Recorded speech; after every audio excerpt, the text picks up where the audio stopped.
Welcome back to the Holy Land Uncovered and our special edition from the Ethiopian Orthodox Church here in Jerusalem.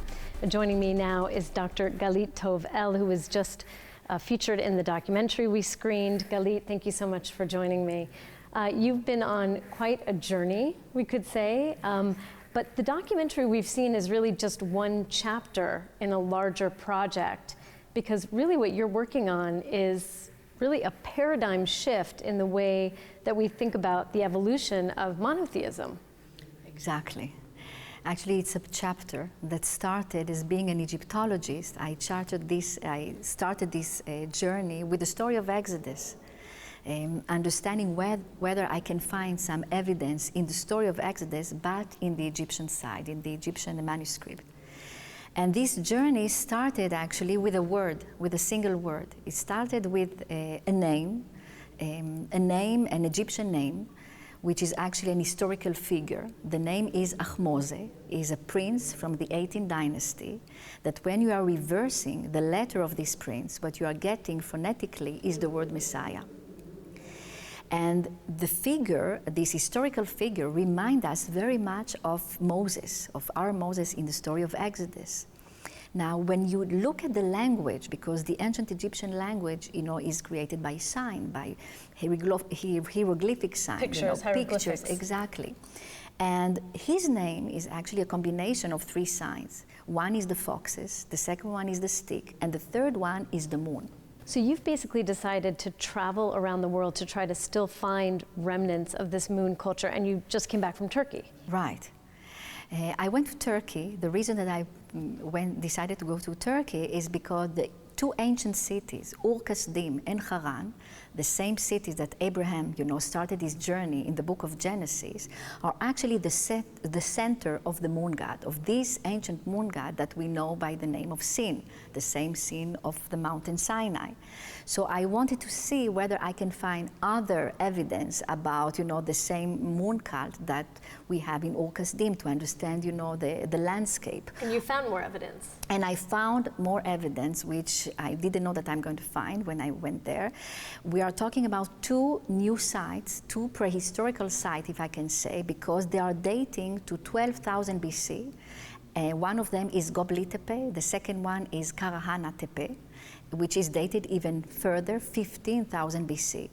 What is interesting about it, that you have this huge monolith that we saw in the movie right now. The same symbol of the moon cult appears there, but there we have them in 12,000 BC, which actually is raising many questions. How do we look at history, and even how do we are looking at the whole organization around the divinity that happened so earlier much in time, because this is a time that we believe that man was more, if I can say, more a prehistorical man, living in caves and so on. But there we see a whole organization around this moon divinity, and which are opening a whole new aspect of this moon cult, and again reinforcing me in the theory that the oldest theology that humankind had before all the other gods was the moon, which what I believe that in this time there was a monotheism. So I don't think there was an involvement from polytheist to monotheism. What I think happened, that humankind started as a monotheist with the same notion of one, later on moved to polytheism, and moved again back to the monotheism. But what they forgot, that the journey of monotheism started with this moon theology. And when you talk to, archaeologists, philologists, other Egyptologists, do they think you're nuts, or do they say, wow, this could be a breakthrough? Well, I would say that the first of all, when you are talking about the word Messiah, immediately, it opens a whole discussion. Yes. And some of them, are puzzled by this theory. And how come we never thought about it before? And I'm sure that it will not be, a theory that will be accepted immediately. We need to check the evidence. We need to check the test.